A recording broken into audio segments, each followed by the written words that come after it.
He left Ferrari because he found out they were building a car against his explicit instructions, hidden away in another part of the factory. He was furious, told the story to Enzo, who then forbade his son from entering the 𝘾𝙤𝙥𝙮𝙧𝙞𝙤𝙧, the racing division. Can you believe it?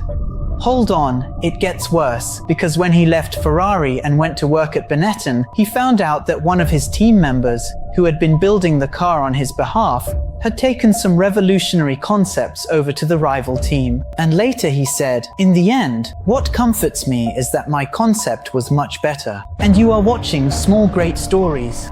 Every week here on Splash and Go, you already know a little story from Formula One or not, as long as it's quick, fun to tell, and interesting to know. Let's go. John Barnard is someone who needs no introduction, and we've talked about him several times here, including in this segment of Small Great Stories. He was the one who banned Ferrari mechanics from drinking wine and Prosecco during break. I also talked a lot about him in the tetralogy of teams we love, telling the story of the Red Team. I recommend you check it out afterwards. Barnard had worked at McLaren, where, together with Gordon Coppock, he designed the M23 for Emerson Fittipaldi's second title, which was also McLaren's first championship. Afterwards, he went to Indy. In the United States, he built good cars for Chaparral and Parnelli Jones, which won championships and races. Then, at the end of the 70s, beginning of the 90s, he was called by Ron Dennis for what would revolutionize Formula One and introduce carbon fiber. He built winning cars with which McLaren crushed the competition, taking 84, 85, and 86. Because of this, Ferrari set their sights on him and he was brought over to lead the technical department. This, which says a lot about Ferrari, stirred up jealousy because Barnard, thinking about the major rule change in '89, decided to introduce the semi-automatic gearbox. The Italians were on edge by this point, afraid it wouldn't work out. So Piero Eladi Ferrari, the founder's son, calls Harvey Postlethwaite and tells him, "You're going to take advantage of the fact that this guy doesn't live here in Italy and works directly from England, and you're going to secretly build a Ferrari with a manual gearbox because this guy is crazy. The semi-automatic won't work." The work progressed. Barnard continued with the semi-automatic, which he tested, even with the help of Roberto Moreno, for tens of thousands of kilometers at Fiorano and Mugello. And he always found it odd that Ferrari wind tunnel was never available, and they always told him, "Oh, the road cars are being tested there." Until one day, one of the guys loyal to Barnard found out they were testing a Formula One car in the wind tunnel, but it wasn't Barnard's car.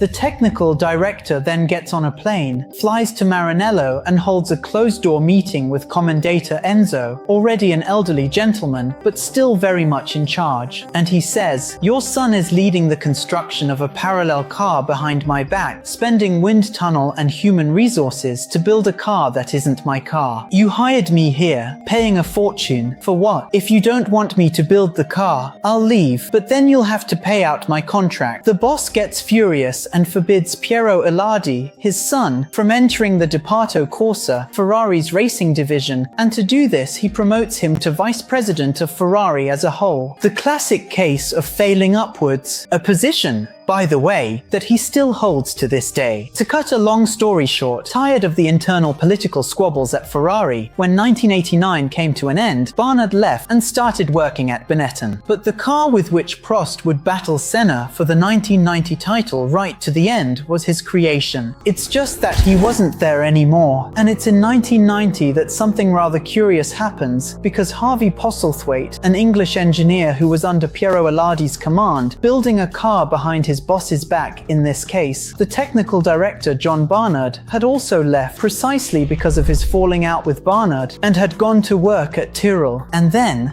at Imola, third race of the championship, the Tyrrell 019 appears, with a high nose that would revolutionize Formula One. It was the first time anyone had come up with that nose cone, the car's nose on a different plane from the front wings, which was quickly noticed by everyone, especially because the car, in Gene Alice's hands, was running beautifully. It was quick with Alice, but with Nakajima, not so much. Barnard, who had worked with Postlethwaite at Ferrari, saw it and thought, "Hang on, I was the one who came up up with that thing. And at that point, working at Benetton, he was preparing the design for the following year's car, the B191, which would feature, surprise, the shark nose. In his book, Barnard says, "I was fuming when I saw him reproducing the idea that I had originally sketched out and told him about. He develops this concept in a Tyrrell car. But what comforts me is that the application I did at Benetton worked out much better and set the design standard in Formula One for about 10-15 years. And he's right, to be fair. Remember the Tyrrell 019? Remember the Benetton B191? Which one is the better looking? Well, as Enzo Ferrari used to say, who, by the way, was the boss of both of them, a beautiful car is the one that wins races. And the concept of the Benetton B191 not only prevailed but also won races, including Nelson Piquet's last victory in Canada in 1991. So that's the thing, if you're going to copy